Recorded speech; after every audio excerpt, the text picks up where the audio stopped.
warahmatullahi wabarakatuh. Perkenalkan, kami dari kelompok 2 akan mengimplementasikan aplikasi Accurate pada UMKM Butter Better, yaitu sebuah bakery homemade yang berada di Kota Malang.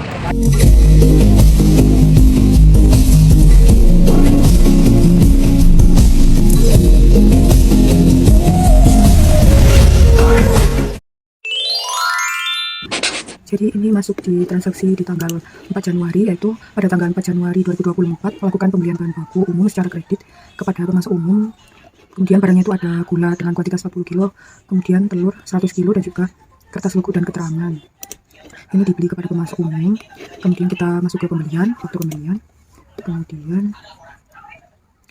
Kemudian isi pemasok umum, kemudian kita ganti tanggalnya 4 Januari 2024. Kemudian pada kaca pembesar kita pilih barangnya.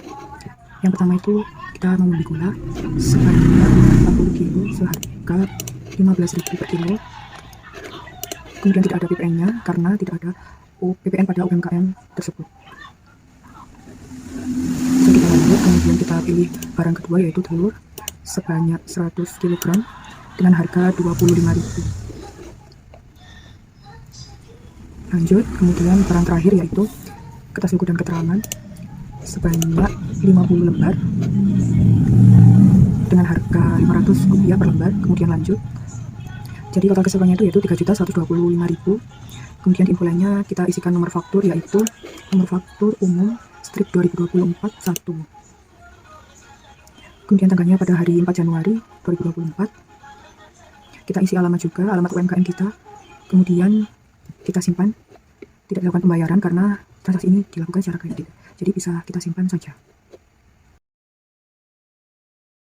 Lakukan transaksi pada tanggal 8, yakni memproduksi cheesecake batch pertama dengan memproduksi sebanyak 20 loyang, dan barang jadi nanti akan dimasukkan ke gudang A. Yang pertama-tama adalah melakukan bill of material atau BOM. Yang pertama-tama kita ke manufaktur, lalu ke formula produksi.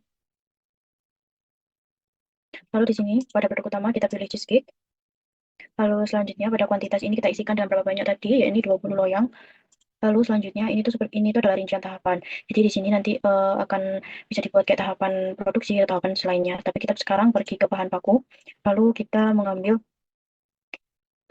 biskuit cracker ini, yakni bahan-bahan yang dibuat untuk cheesecake dengan kuantitasnya adalah 0,4 kilo. Lanjut. Lalu selanjutnya kita cari lagi yakni gula. Dengan gula itu sebanyak 0,8 kilo. Lanjut. Lalu selanjutnya adalah keju krim dengan 0,6 kilo. Lalu lanjut. Lalu selanjutnya adalah telur. Telur ini 0,3, itu 300 gram ya. Lalu lanjut. Lalu selanjutnya adalah kemasan kardus. Itu dia kuantitasnya 1, tetap 1 pieces. Lalu selanjutnya adalah kemasan logo. Mohon maaf, kertas logo dengan piecesnya itu ada 1. Lalu selanjutnya kita ke rincian biaya. Di rincian biaya ini yang pertama ada biaya kas produksi. Dengan satu loyangnya itu harga standarnya itu adalah Rp100. Kita langsung lanjut saja. Lalu biaya listrik produksinya juga sama, yakni dengan kuantitas 1 dengan harga Rp200 per loyang. Lalu selanjutnya biaya perawatan mesin, yakni kuantitasnya itu 1 dengan harga Rp150 per loyang. Lalu biaya produksi, yakni kuantitasnya 1 dan per loyangnya harganya adalah Rp15.000. Nah, kenapa kuantitasnya 1? Karena kan ini perhitungan dari per loyangnya kan. Jadi satu loyangnya itu pasti membutuhkan biayanya itu cuma satu-satu aja nggak? Jadi tidak double. Lalu selanjutnya kita ke keterangan. Di sini keterangan ini kita tuliskan bahwasanya adalah formula dari cheesecake-nya. Karena bisa saja di bulan kedepannya kita membuat manufaktur lain selain cheesecake. Jadi kita memberikan formula cheesecake-nya pada keterangan. Lalu selanjutnya kita bisa klik simpan. Sampai apabila biru ini sudah berhasil, lalu selanjutnya kita silang terlebih dahulu. Lalu kita ke manufaktur, kita ke rencana produksi. Pada rencana produksi ini itu kita ngasih namanya adalah cheesecake. Lalu kita di sini bisa ke tanda kaca pembesar itu kita klik, lalu kita pilih bom yang udah kita buat baru saja tadi, kita klik. Nah, lalu di sini kan langsung muncul pop-up notifikasi bahwasanya cheesecake pada bom ini tuh kuantitasnya 20 loyang, dan kita harus mengisi tanggal mulainya dia itu 8 Januari 2024. Lalu selanjutnya itu selesainya itu diberikan adalah 10 Januari 2024. Apabila sudah, kita langsung lanjut. Nah, apabila sudah seperti ini, kita bisa pergi ke keterangan. Keterangan ini bisa kita kasih keterangan ini tuh 20 loyang dari cheesecake-nya. Ini kita kasih batch 1 karena transaksi selanjutnya ada produksi cheesecake itu pada batch yang kedua. Nah, apabila sudah seperti ini, kita simpan. Nah, ini sudah berhasil. Lalu kita pergi ke manufaktur, kita ke perintah kerja.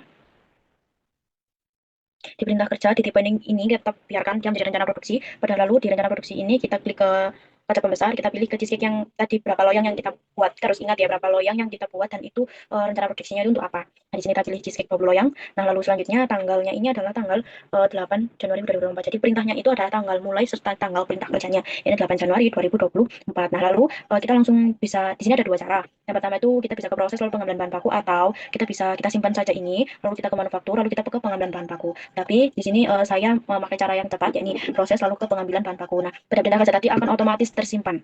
Nah, bila sudah masuk di pengambilan bahan baku, pada tipe ini kita tetap membiarkan dia ke ambil barang, lalu selanjutnya pengambilan bahan bakunya adalah tanggal 8 Januari 2024. Nah, lalu selanjutnya itu kita, ini kan sudah otomatis ya, karena kita tadi sudah memberikan perintah kerjanya dan sebagainya. Nah, lalu kita langsung ke keterangan saja. Di sini itu kita bilang bahwasanya ini tuh bahan baku untuk cheesecake yang 20 loyang. Nah, ini apabila sudah selesai, kita bisa ke simpanan. Setelah pengambilan bahan baku, kita harus melakukan persiapan bahan bakunya. Jadi setelah ngambil, kita melakukan persiapan. Nah, lalu ini kita hilangkan terlebih dahulu apabila tidak terjadinya pembatalan di transaksi, kita ke manufaktur lalu ke persiapan bahan baku. Di sini kita isikan tanggalnya, yakni tanggal 8 Januari 2024. Nah, lalu di sini kita ambil. Lalu di sini kan tidak muncul karena kita masih belum melakukan setting tanggal. Di sini kita bisa tanggal 8 Januari 2024. Nah, di sini sudah muncul ya. Di sini kita centang, lalu kita lanjut. Nah, apabila sudah seperti ini, kita bisa ke keterangan. Di keterangan ini tuh kita kasih aja namanya cheesecake 20 loyang gitu ya. Dibuat mengetahui persiapan bahan baku ini dibuat untuk apa, ya ini untuk cheesecake 20 loyang. Nah, apabila sudah selesai, kita simpan. Nah, apabila sudah selesai tadi tersimpan berhasil, kita ke manufaktur, kita ke penyelesaian barang jadi. Di sini tuh untuk proses produksinya dan sekaligus untuk menyelesaikan dari barang yang sudah kita lakukan produksi. Di persiapan bahan baku tadi itu disilang ya. Ke penyelesaian barang jadi di sini perintah kerjanya kita ambil yang tadi, yakni 20 loyang. Tanggalnya itu tanggal 10 Januari 2024. Kenapa kok memakainya itu 10 Januari? Karena kan tadi kita itu saat di perintah kerjanya itu dari 8 Januari sampai dengan 10 Januari. Jadi kita penyelesaiannya itu di tanggal 10 Januari. Nah, kalau udah selesai, ke kaca pembesar ini kita klik, lalu kita pilih ke cheesecake yang 20 loyang yang sudah 100% penyelesaiannya. Nah, apabila sudah selesai ini tuh, di sini kita langsung lanjut aja, karena memang 20 loyangnya itu saat itu langsung sudah jadi kita lanjut. Nah, apabila sudah selesai seperti ini, kita ke keterangan, lalu kita tulis aja di sini, cheesecake 20 loyang, proses 100%. Nah, seperti ini. Apabila sudah selesai, kita simpan. Baik, selanjutnya akan dijelaskan oleh teman saya. Baik, yang selanjutnya adalah transaksi di tanggal 12 Januari 2024 dalam soal menjual cheesecake yang telah dilakukan produksi secara tunai, yaitu melakukan penjualan dengan 15 loyang dengan harga 180.000 dengan pembayarannya itu melalui transfer bank BCA secara tunai. Dan yang pertama itu kita ke penjualan, kita ke faktur penjualan, kemudian kita mencari pelanggan dan memilih pelanggan umum, dan mengganti tanggal menjadi 12 Januari 2024. Dan kemudian kita pilih ambil yang cheesecake, kemudian kuantitasnya kita ambil kuantitas itu 15 dengan harga 180 tanpa adanya diskon, kemudian lanjut. Dan totalnya adalah 2.700.000. Di sini kita ke info lainnya. Di sini kita mengganti tanggal pengirimannya yaitu tanggal 12 Januari 2024. Kemudian jika sudah selesai, karena pembayaran dibayar secara tunai, maka kita langsung ke proses pembayaran. Lalu selanjutnya ke bank yang dipakai adalah Bank BCA. Lalu tanggal bayarnya adalah 12 Januari 2024. Kemudian kita klik hitung nilai pembayaran. Maka hasilnya adalah 2.700.000 dan nilainya akan balance antara nilai pembayaran dengan faktur yang dibayar. Jika sudah selesai, kita simpan. Baik, tanggal 12 pada transaksi pada Butterbeaters sudah selesai, maka akan dilanjutkan oleh teman saya. Baik, di sini saya akan menjelaskan transaksi pada tanggal 18 Januari tahun 2024 mengenai pelunasan piutang Haji Erna Kusuma sebesar 3 juta rupiah melalui transfer BCA. Baik, yang pertama-tama kita harus ke penjualan terlebih dahulu, kemudian ke penerimaan penjualan. Setelah itu kita harus mengisi diterima dari Haji Erna Kusuma, kemudian banknya itu tadi sesuai soal yaitu melalui Bank BCA, kemudian jangan lupa untuk mengisi tanggal bayarnya itu sesuai pada transaksinya yaitu 18 Januari tahun 2024. Kemudian kita harus ke menu ambil terlebih dahulu. Setelah itu akan muncul pop-up yaitu ada invoice sebesar 3 juta rupiah, lalu kita lanjut. Kemudian kita klik icon refresh atau hitung nilai pembayaran. Lalu kita harus mengecek semuanya terlebih dahulu apakah sesuai dengan pada transaksinya. Apabila sudah selesai, lalu bisa kita simpan. Baik, selanjutnya akan dilanjutkan oleh teman saya. Baik, selanjutnya adalah tanggal 22 Januari 2024 mengenai retur pembelian bahan baku telur 63 kilo kepada pemasok umum yang dikembalikan karena rusak dan utang akan terkurangi pada pemasok. Baik, yang pertama-tama kita masuk ke menu pembelian, lalu ke retur pembelian. Lalu selanjutnya kepada pemasoknya adalah pemasok umum. Lalunya pada tanggalnya kita ganti tanggal 22 Januari 2024. Lalu fakturnya adalah umum. Lalu kita pilih ambil. Terdapat 3 pilihan. Yang hanya dicentang hanya telurnya saja. Lalu lanjut. Selanjutnya kita klik 1 kali pada telur. Nah, pada kuantitasnya diganti menjadi 63 kilo dengan harga yang tidak berubah yaitu 25.000. Lalu kita bisa lanjut. Apabila sudah selesai seperti ini, kita bisa ke info lainnya. Pilih pada keterangan. Kenapa diretur, diberi penjelasan itu karena telur rusak. Setelah itu bisa langsung disimpan. Baik, selanjutnya akan dijelaskan oleh teman saya. Baik, transaksi berikutnya pada tanggal 25 Januari 2025, pembayaran biaya operasional berupa listrik, air, dan internet sebesar 700.000 dibayar tunai melalui kas. Nah, jadi di sini kita langsung saja ke kas dan bank ke pembayaran. Pembayaran tadi menggunakan kas. Lalu kita ubah tanggalnya menjadi tanggal 25 Januari 2024. Setelah itu kita cari beban listrik, air, dan telepon atau internet ini sebesar 700.000. Kita klik lanjut. Lalu kita ke info lainnya, ke catatan yaitu pembayaran latih, keterangan.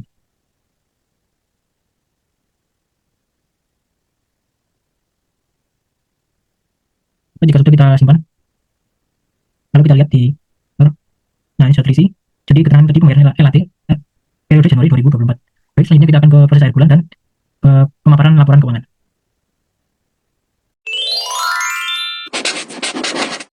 Saya akan menganalisis tentang neraca standar UMKM Butters Better bertanggal 1 Januari 2024, di mana neraca ini tuh menunjukkan posisi keuangan yang sangat kuat, terutama dari sisi struktur permodalan. Total aset itu tercatat sebesar 795 juta sekian, itu sebagian besar itu berasal dari aset tidak lancar dengan nilai 722 juta sekian.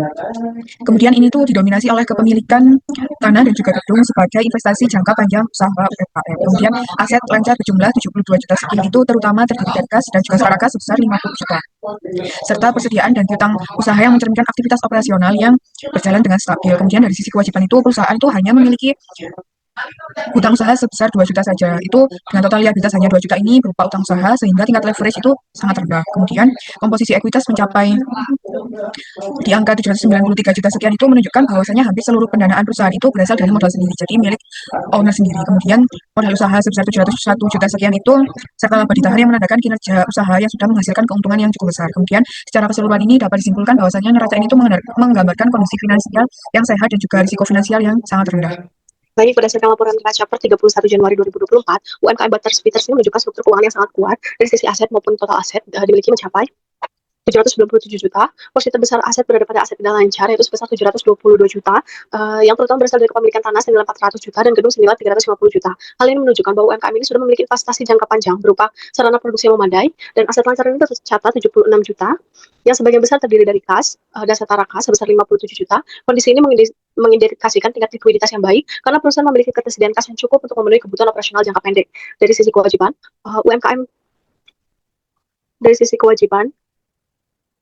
UMKM ini memiliki total liabilitas yang sangat kecil, yaitu 1.550.000, yang seluruhnya merupakan utang usaha jangka pendek, tidak terdapat kewajiban jangka panjang, sehingga risiko finansial dan beban bunga perusahaan itu sangat rendah. Struktur ini mencerminkan bahwa operasional dan investasi perusahaan itu sebagian besar dibiayai oleh modal sendiri. Nah, ekuitas berada pada posisi yang sangat dominan dengan nilai 726 juta, berasal dari modal usaha sebesar 701 juta, laba ditahan 34 juta, dan laba tahun berjalan sebesar 2 juta. Komposisi ini menunjukkan bahwa perusahaan memiliki ketergantungan yang minimal terhadap pendanaan eksternal dan berhasil menghasilkan laba. Meskipun marginnya masih relatif kecil dibandingkan membesar modal yang ditanam. Secara keseluruhan, neraca UMKM Butters Peters menunjukkan kondisi finansial yang sehat dengan tingkat likuiditas, leverage yang sangat rendah, serta struktur modal yang konservatif. Perusahaan berada pada posisi yang aman dalam memenuhi kewajiban jangka pendek dan memiliki aset tetap yang besar untuk mendukung perkembangan usaha ke depannya.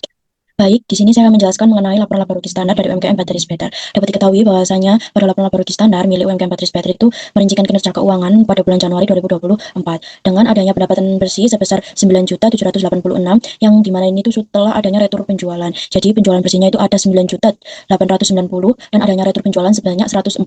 Maka dapat diperoleh pendapatan bersihnya itu 9.786.000. Lalu ada juga HPP dengan sebesar 4.788.500. Maka menghasilkan laba kotor sebesar 4.997.500. Lalu selanjutnya ada juga beban-beban operasional seperti listrik, air, telepon, dan juga penyusutan, yang dimana dengan total 2.408.333, dimana ini tuh yang paling besar memberikan beban operasional itu di beban penyusutan peralatannya. Lalu juga didapat laba bersih Januari secara keseluruhan adalah 2.599.166.000,67. Dapat disimpulkan bahwa UMKM Butters Better ini tuh menghasilkan laba di Januari, terutama di bagian untuk penjualannya, dengan beban yang terbesarnya itu adalah beban penyusutan peralatannya. Baik, selanjutnya akan dijelaskan oleh teman saya. Oke, baik. Di sini saya akan menjelaskan tentang analisis laporan keuangan, yaitu laporan arus kas langsung. Nah, Jadi di UMKM Butters ini untuk laporan arus kas langsungnya dapat dilihat bahwa pada periode 2024 UMKM Butters ini menghasilkan arus kas positif dari aktivitas operasionalnya dan penerimaan kas dari penjualan itu mencapai 12.786.000 dan sementara pengeluaran untuk pembelian bahan baku dari beban operasional itu berjumlah 4.125. Nah, ini minus karena dia beban. Kemudian ada juga di 700.000 itu untuk beban listrik, air, dan telepon. Nah, setelah seluruh aktivitas utama diperhitungkan, maka usaha ini mencatat kas bersih operasional senilai 7.961 dan tidak terdapat aktivitas investasi maupun pendanaan pada periode ini. Nah, sehingga seluruh kenaikan kas itu murni dari kegiatan operasional saja. Dengan saldo awalnya itu 50 juta, maka kas akhirnya itu meningkat menjadi 57.961.000. Ini mencerminkan bahwa kondisi likuiditas yang kuat dan arus kas operasionalnya yang sehat. Nah, analisis selanjutnya akan dilanjutkan oleh teman saya. Terima kasih. Baik, di sini saya akan menjelaskan mengenai laporan arus kas tak langsung pada UMKM Butters Blitar pada periode Januari tahun 2024. Yang pertama, kita ke aktivitas operasi yang pertama yaitu laba rugi sebesar 2.589.166,67. Kemudian pada akumulasi penyusutan 1.708.3333,333. Kemudian pada utang usaha jadi dikurangi minus 450.000. Kemudian pada piutang usaha 3 juta, persediaannya itu 1.113.500. Jadi total aktivitas operasinya yaitu 7.961.000. Kemudian pada investasi aset tetap dan aset lainnya 0. Kemudian pendanaan, liabilitas jangka panjang dan modalnya juga 0. Jadi total arus kas bersih yang digunakan atau dipakai pada periode ini yaitu sebesar 7.961.000. Kemudian kas dan setara kas di awal periode adalah 50 juta. Jadi untuk menghitung kas dan setara kas di akhir periode yaitu 7.961.000 tadi ditambah dengan 50 juta yaitu 57.961.000. Baik, selanjutnya adalah laba ditahan dari UMKM Butters Better. Laporan laba ditahan 2024 pada UMKM Butters Better ini tuh menunjukkan perubahan saldo laba yang ditahan dari tahun 2023 itu sebesar 34 juta, dan lalu pada laba bersih tahun 2024 yang didapat pada laporan laba rugi standarnya itu ada 2.589.166,67 pada bulan Januari. Pada bulan-bulan setelahnya masih belum karena UMKM Butters Better ini baru memulai accurate-nya pada tahun 2024 dengan pembukaannya pada bulan Januari. Maka total laba bersih keseluruhannya itu ada pada tahun 2024 ini yakni 2.589.166,67. Maka di sini ada peningkatan saldo pada laba di tahun 2024-nya dengan saldo akhir laba di tahun 2024 yang terkhususkan pada bulan Januari ini itu adalah sebesar 36.589.166,67. Maka dapat disimpulkan bahwa laba ditahan meningkat hanya dari laba bersih Januari 2024 saja tanpa adanya pendapatan dividen atau penyesuaian lainnya. Baik, selanjutnya akan dijelaskan oleh teman saya. Nah, jadi analisis sederhananya, yang pertama rasio likuiditas, yaitu current ratio, menunjukkan 49,48. Nah, ini berarti aset lancar milik UMKM ini tuh lebih besar 49 kali dari utang lancarnya. Jadi menandakan bahwa perusahaan ini sangat terbebas dari risiko gagal bayar. Tapi karena aset yang besar ini mengindikasikan bahwa ada uang menganggur atau persediaan yang menganggur. Lalu ke rasio solvabilitas, yaitu itu aset rasio atau dan to equity ratio, berarti menandakan bahwa hampir seluruh modal dari UMKM ini berasal dari modal sendiri, jadi tidak ada modal dari utang. Selanjutnya yaitu rasio aktivitas, salah satunya total aset turnover. Jadi perputaran asetnya itu sangat kecil, hanya 0,01%. Ini menandakan bahwa asetnya ini terlalu besar atau penjualannya ini terlalu kecil dibandingkan asetnya. Lalu rasio profitabilitas yang paling penting, yang pertama gross profit margin, jadi menunjukkan angka 51,1% atau 50%, 51%.